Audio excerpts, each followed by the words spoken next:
Welcome to the AI Research Roundup. I'm Alex. Today we're looking at a paper from the Hugging Face trending list, published on January 28, 2026, just 2 days ago. It introduces a rigorous new benchmark called SpatialGenEval and shows that fine-tuning on their spatially dense dataset improves foundation models, like Stable Diffusion XL, by about 4 to 6%.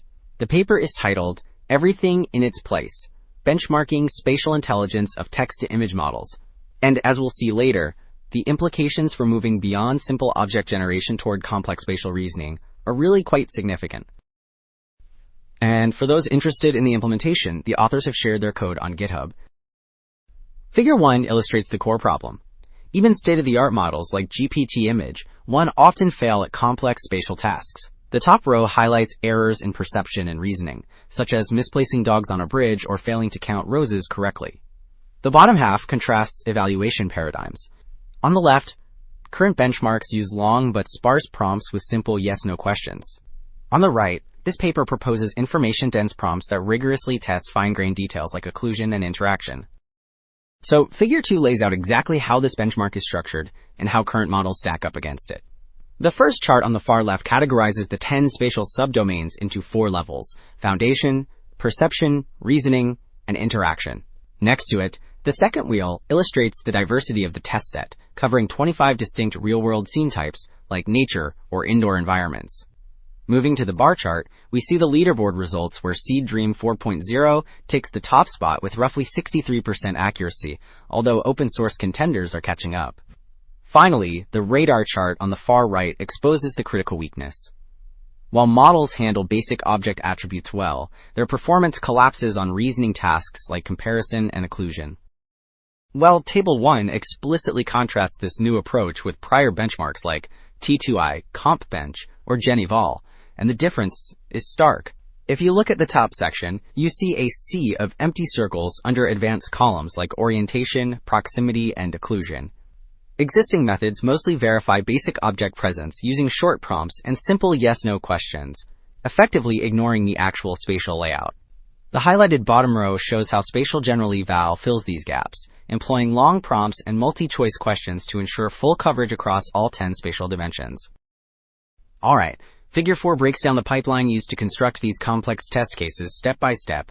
It starts on the left by selecting one specific scene, like a classroom, and combining it with definitions for all 10 spatial subdomains. Then, in the center panel, a multimodal model synthesizes a single, information-dense prompt that weaves these constraints together, explicitly linking details like the robot's orientation to a causal interaction where it pushes a vase. Finally, the right side shows the evaluation phase, where the system generates targeted multiple-choice questions to verify if the final image actually respects these fine-grained spatial relationships.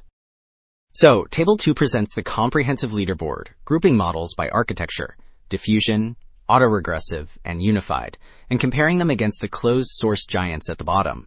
Scanning the overall column, Seed Dream 4.0 takes the top spot with roughly 63%, though the open-source QN image is catching up fast at 60.6%.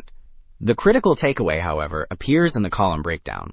While models generally succeed at attribute and layout, their performance collapses in the comparison and occlusion columns under spatial reasoning.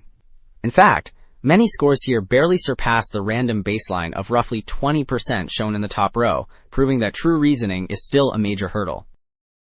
Okay, having identified the problem, Table 6 reports the results of the proposed solution, fine-tuning on the new Spatial T2I dataset. We see 3 foundation models, Stable Diffusion XL, UniWorld V1, and OmniGen 2, compared before and after adaptation.